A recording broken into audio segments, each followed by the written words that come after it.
네, 뉴스킹 한 주를 시작하면서 성역 없이 비판하는 모두까기 시간. 자, 오늘은 모두까기 선수죠. 조원진 우리 공화당 대표 함께합니다. 안녕하십니까? 안녕하십니까? 자, 오늘 시작하기 전에 예. 충족을 했습니다. 벌써. 그래요? 대표님을 기다리는 많은 분들이 왕관을 착용해라 해서 왕관을 제가 먼저 착용을 하고 방송을 하고 있습니다. 혹시 보이는 라디오, 유튜브 등으로 볼 수 있으니까요. 대표님하고 제가 지금 방송을 하고 있으니까 같이 봐주시면 감사할 것 같습니다. 많은 분들이 좀 와주셨고요. 바로 이야기 이어가겠습니다. 네. 자, 탈북어미 북송 사건 이게 지금 전국의 핵심이 지금 되고 있거든요.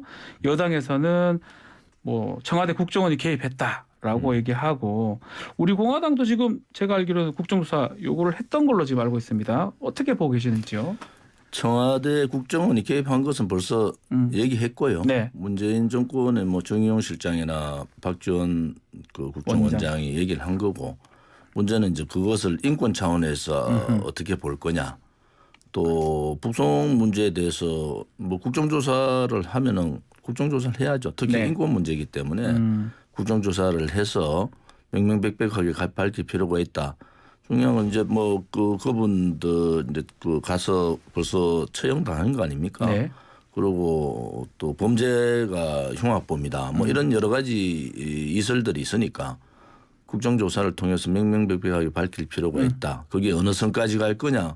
그럼 국정조사 해보면은 나오지 않겠습니까? 네. 그런데 이제 우상호 비대위원장이 국정조사를 주장했다면은 뭐 여당에서 받으면 되잖아요. 그런데 지금 멈칫멈칫하고 있다고요. 그렇죠. 그런 부분에서는 좀 의아하다 이렇게 보는 거죠. 일단 쟁점이 여러 가지가 있어요. 뭐 이게 북한 어민들이 우리 국민인지 아닌지 아니면 기순의 진정성이 있는지 없는지 등등이 있는데 또 뭐 북송이 너무 요청도 안 했는데 바로 한 건 문제 아니냐. 어떤 게 가장 문제라고 생각이 드십니까, 대표님? 정확히 법적으로 네. 기준이 아직 덜 마련돼 있다. 그래서 국회에서 빨리 그런 기준들을 좀 마련해줄 필요가 서로 혼돈이 있는 것 같아요. 예. 하나는 이제 자술서를 쓰고 기준 의향서를 밝히면 기준인 겁니다. 그것이 본인들이 예를 들어서 자술서나 내역이나 기준이라고 얘기 안 했으면 몰라도 기준 의향을 밝히는 순간이 기준이잖아요. 네. 그러면 기준에 따른 조치를 해야 되는데 그때의 상황들이 이런저런 얘기가 있지만은 아무튼 뭐 국정조사 해보자. 해보면은 여러 가지 그 문재인 정권에서의 대북 관련 사항들이 네. 나올 가능성이 높다 이래 보는 거죠. 그 지금 민주당 입장에서는 이 북송 그 수로 봤을 때 박근혜 정부 때 21차례다. 또 이명박 정부 때는 11차례, 문재인 정부 때는 15차례. 더 많은 거 아니냐 이런 얘기가 또 있어요. 뭐 그거는 좀 말이 안 되지. 왜냐하면은 예. 뭐 바람 때문에 오든지 고기 잡으려고 왜냐하면 중국의 쌍끌이 어선들이 고기를 다 잡으니까 이제 북한 어선들이 남쪽으로 오다가 들어온 경우도 있을 거예요. 일본으로도 가고 뭐 남쪽으로 가는데 귀양 의사가 예를 들어서 기순 의사가 있으면은 그거는 기순으로 하는데 그분들은 돌아가겠다. 우리가 배 잘못 몰고 와서 그랬다 이런 경우에는 그냥 다 돌려보내는 게 맞죠. 그게 뭐 경제가 북한 경제가 어려워지고 그런 상황이 될수록 그 많은 그런 어선들이 남쪽으로도 오고 경계선을 넘어서는 거죠. 군사 경계선을. 그렇죠. 그다음에 일본 쪽으로도 가고 또 거기에서 참혹한 죽음도 발견되고 그런 거 아니겠습니까? 뭐 그런 부분은 본인의 의사지. 이 부분은 본인이 기순할 의사가 있었느냐 없었느냐. 이것이 가장 중요한 쟁점이다. 이래 보죠. 뭐 대통령실의 최영범 홍보수석도 비슷하게 얘기한 것 같아요. 먼저 흉악범으로 만들어 놓고 결정을 한 거 아니냐. 지금 진정성이 없다고 얘기하는 거 기순 이거 궤변이다라고 얘기했는데 또 정의용 실장은 좀 달리 또 보는 것 같아요. 이게 전 정부 지금 정부 아주 강하게 정면 충돌하는 모양새입니다. 정면 충돌보다는 윤석열 정부가 전 정부하고 자꾸 빗대서 얘기하는 거는 옳지 않은 것 같아요. 지금은 뭐 물론 인권의 문제고 서해 공무원 그 월북 뭐 조작 사건 이런 얘기 표현도 있잖아요. 그렇죠. 이 두 가지 사건에 너무 매몰되면 안 된다. 이 부분은 분명히 밝혀야 되는 거예요. 밝혀야 되지만은 그거를 전 정부하고 자꾸 비교해서 하는 것은 옳지 않은 것 같다. 밝힐 건 다 밝히면 밝힐 되잖아요. 건 밝히고 그러면 비교는 하지 제가 마라. 있으면은 예. 처벌하면 되는 거고 제가 없으면은 서로 간에 이게 정치적인 판단이었다. 네. 그렇지 않으면 인권에 문제가 있다. 이런 논란이 있잖아요. 그렇겠네요. 국민들은 차분하게 지켜볼 필요가 있는데 좀 짜증 나죠. 사실은 골치 아픈 일들이 정말 많잖아요. 정말 국민들은 정말 힘들어 하거든요. 예. 제가 지방을 지금 좀 많이 다니는데 네. 지방 가서 들은 얘기들은 우리가 상상할 수 없는 상황들이 전개되고 있다. 대구도 좀 많이 지지율이 좀 빠지고 그런 모습입니다. 대구는 지지층 60대가 예. 뒤로 돌았으니까 예. 제 친구들 만났더니 완전히 바뀌어 버렸어요. 그래서 왜 그랬냐 그랬더니 못 살겠다. 못 살겠다. 아무튼 희망을 가질 수가 없다. 이런 얘기를 하니까 워낙 지금 상황이 어려우니까요. 물론 기대가 컸겠죠. 대구나 네. 윤석열 후보를 지지했던 보수 지지층들 정권 교체하면은 세상이 다 바뀔 줄 알았는데 네. 교체론을 보니까 별거 아니다. 저끼리 싸우고 앉아 있네. 국민들은 지금 죽을 지경인데 여기에서 이 당내 내분이 엄청난 영향을 미치는 겁니다. 지금 다시 돌아가서 국정조사 특검 이거 하고 싶어도 야당이 다수잖아요.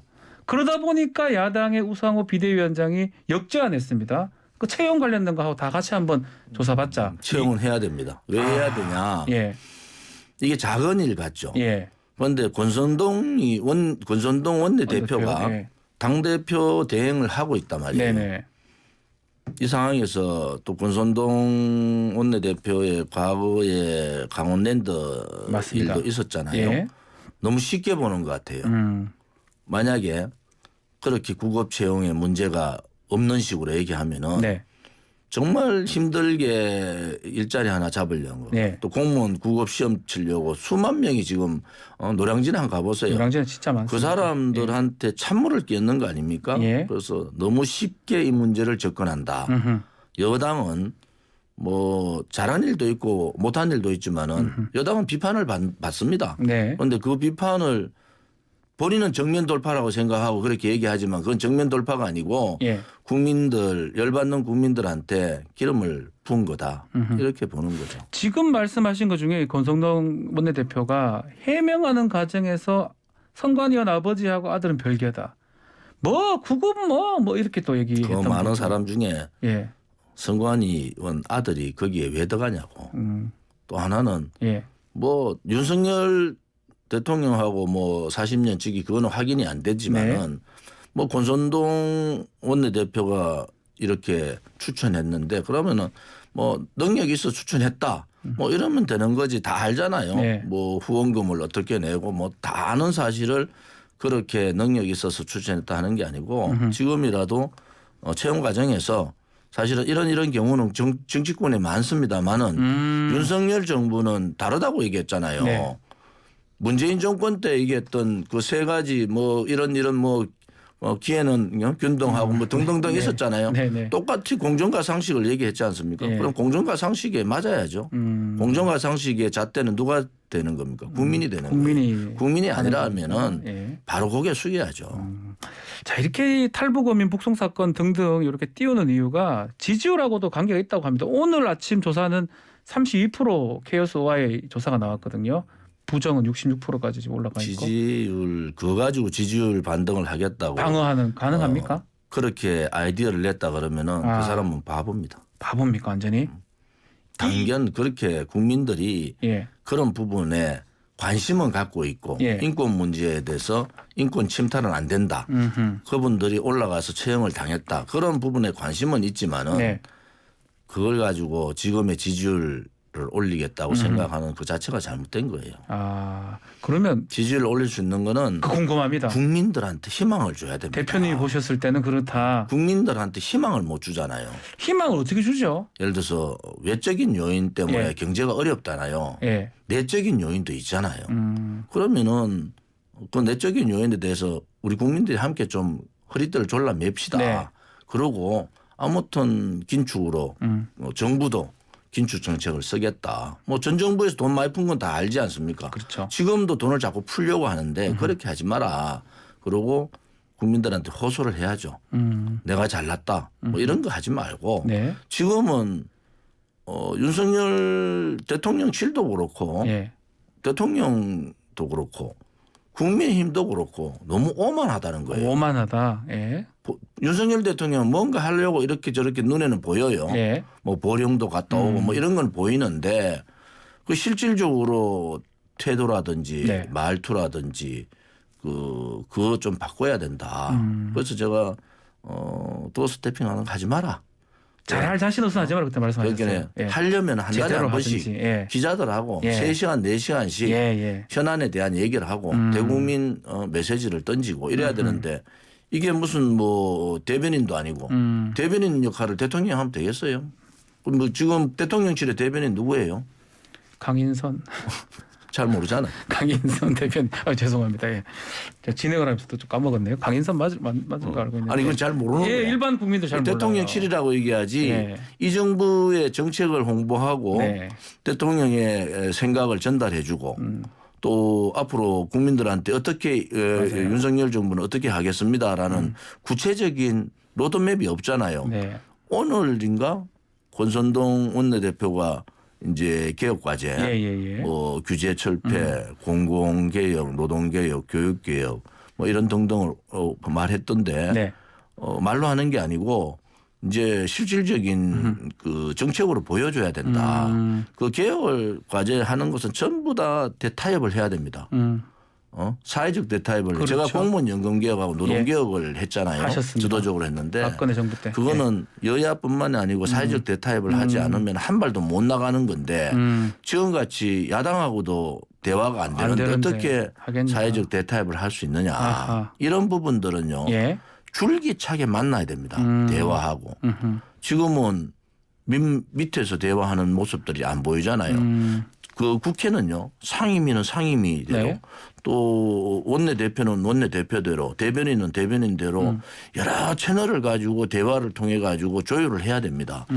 이게 뭐 보여주기식만 하고 국회의장이 부르니까 같이 앉아가지고 하는데 돌아서 나와서는 딴소리 하잖아요. 딴소리하고, 예. 그걸 보는 국민은 여야를 막론하고 짜증나는 겁니다. 지금은 되게 불안하거든요. 국민들이. 네, 맞습니다. 코로나도 뭐 6차 팬데믹 온다 그러지. 또 경제적인 문제는 지금 완전히 이제 어려운 상황에 네. 봉착했고 이런 상황을 어떻게 극복할 거냐. 이 문제가 국민들이 바라보고 싶은 거 아니겠어요? 그렇죠. 근데 이 와중에 또 다른 것들이 논란이 좀 많이 되고 있어요. 특히 경찰국 같은 거 신설한다 그러고 행안부 네. 그 부분은 우리 대표님 어떻게 보십니까? 제가 행안위 간사를 오래 했고 예, 행안위 오래 있었는데 아무튼 민정수석실이 없어졌잖아요. 없어졌으니까. 예. 그러면 어떻게든 그 안에 이제 행정 관이 있었고 담당 행정관이 그렇죠. 있었는데 그걸 누군가는 경찰하고 그걸 해야 되는데 컨트롤하긴 해야 되는데. 예. 그러면 이제 경찰국의 조건을 예. 제한을 확실히 해야죠. 예. 뭐 예를 들어서 인사 문제 아하. 혹은 그 징계 문제 뭐 이런 부분에 대해서는 경찰국 관여하지 않는다. 단지 인사위원회가 있기 때문에 경찰 인사위원회가 그렇게 해야 있습니다. 되는데 예. 경찰국을 만드는 것은 뭐 막 본인들이 만들겠다 그러면 만드는 거예요. 사실은 예. 그걸 뭐 통제할 수 있는 방법이 없잖아요. 예. 그러면 지금은 국회에서 경찰국을 만들 때 경찰국을 통제할 수 있는 그 사항이 있어야 된다. 그건 국회밖에 없어요. 아하. 그래서 국회에서 경찰국의 여러 가지 행태들을 수시로 보고받을 수 있는 그런 그 시스템을 하나 만들어 놓을 필요가 있다. 왜냐하면 검찰 검수완박에서 뭐 제대로 하지도 못하고 민주당은 뒤통수 엄청 맞은 거 아닙니까? 네. 검수완박 때문에 정권을 내준 것도 그것 때문에 내준 거잖아요, 사실은. 네. 그러면은 그 부분을 보완할 수 있는 경찰의 힘이 커진 건 맞아요. 네. 사람도 많고. 그렇죠. 뭐 근데 경찰국 말고 다른 대안이 있느냐? 경찰국을 만든데 그것을 통제할 수 있는 건 국회밖에 없으니까 국회가 빨리 머리를 맞대고 경찰국에서 옛날에 치안본부 같은 역할을 못하도록 딱 못을 박아야 됩니다. 아하. 법으로 만들고 그것은 국회에서 감시할 수 있어요. 예. 그 수시로 보고받고 뭐 행정안전위 내에 하나 그 분과를 하나 뭐 만들어서 만들든지. 예. 수시로 보고받는 체제를 하면 되잖아요.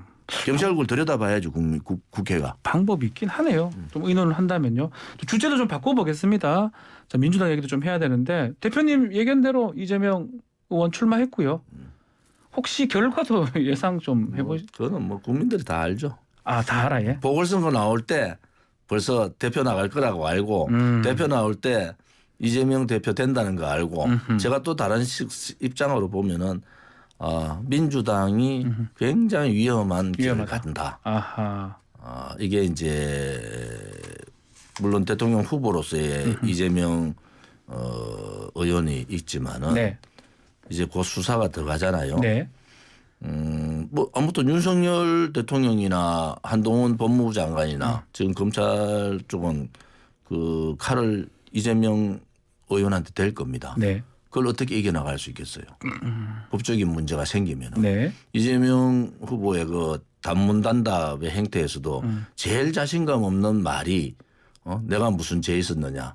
죄 있었으면 벌써 문제가 됐다. 그렇지 않잖아요. 수사를 안 했는 게 어떻게 문제가 돼. 이제 수사 들어가면은 그때 이 강을 민주당이 야당으로서 어떻게 건너갈 거냐. 그냥 국민만 바라보고 저는 죄가 없습니다 할 상황은 아니다. 또 국민의힘도 마찬가지죠. 네. 국민의힘도 권선동 이제 원내대표가 예. 당권 가겠다는 거 아닙니까? 예. 뭐 쉽게 말하면 장제원하고 권선동 의원의 싸움은 누가 대표하느냐의 당권 싸움이에요. 잡느냐. 예. 그러니까 장제원 의원이 뭐 몇천 명 데리고 그 와중에 산악회 가잖아요. 그거 다 표거든. 예. 그러면은 장제원은 조기 전당대회 하자는 입장이에요. 몇몇 사람들은. 그런데 6개월간 웃기잖아요. 당대표가 저렇게 저런 상태에서 6개월을 공백을 두고 원내대표가 당대표 대행한다. 그런 경우 없습니다. 네. 그러면은 양쪽 다 권선동 이재명 양쪽이 대단히 불안하다. 제가 좀 더 예측을 하면은 불안하다. 6개월 다음 국회 끝나고 나면은 두 사람 다 불안하다 상황이 된다. 뒤로 물러가 나갈 가능성이 대단히 높다 이래 봅니다. 장지원 의원이 지금 비슷한 얘기 SNS에 권성동 말씀이 너무 거칠어 이렇게 썼더라고요. 이게 당권 경쟁하는 거라고 봐야 됩니까? 권선동 카드 뭐 한번 형은 영원한 형이다. 형 동생 나도 한다고 했는데. 장지원이나 권선동이 내한테도 형했거든. 근데 요즘은 영원한 형이 어디 있어? 예. 다 도망갔지. 예전에 친하게 지내셨죠? 나보고 뭐 형님. 형이라 캐치 둔다. 근데 지금은 뭐 눈에 보이잖아요. 예. 뭐 정치 잘 모르고 뭐 그냥 뭐 본인 스스로 정의롭다고 생각하는 윤석열 대통령한테 두 사람이 걸림돌이 안 됐으면 좋겠다. 저는 두 사람이 걸림돌이 되고 있다 보는 거죠. 되고 두 있다. 사람이요. 자, 마지막으로 좀 짧게 시간이 또 다 됐어. 금방 뭐 하여튼 반도 소화를 못했는데 들어야 될 일이 너무 많은데 어제 그 이재명 의원 출마하면 선언문에 공천 학살 없을 것이다 이 말이 제가 와닿거든요. 출마 선언에 그런 얘기를 굳이 할 그 필요가 믿는 정치인 한 명도 없습니다. 다 그래 합니까? 다 그래 합니다. 개파 잘 하시지 않습니까? 왜냐하면 2년 있다가 예. 공천 문제 들어잖아요. 예. 그리고 또 2년 있으면은 대통령 후보 뽑아야 돼요. 그러면은 자기 사람 이재명 지금 의원이 살아남을 경우를 얘기하는 거예요. 저는 굉장히 어려운 길을 갔다 이래 보는 거 보는데 그거는 뭐 이재명 의원의 선택이니까 본인이 이걸 돌파해야 됩니다. 네. 그러고 본인 이제 무게를 본인 스스로 무겁게 가야 되잖아요. 네. 그런데 뭐 공천 학살 없다 그거 믿는 사람이 있겠어요? 알겠습니다. 자, 오늘 조원진 우리공화당 대표님하고 모두 까기 시간 가졌습니다. 계속 좀 잘 부탁드리겠습니다. 네. 감사합니다. 수고하셨습니다.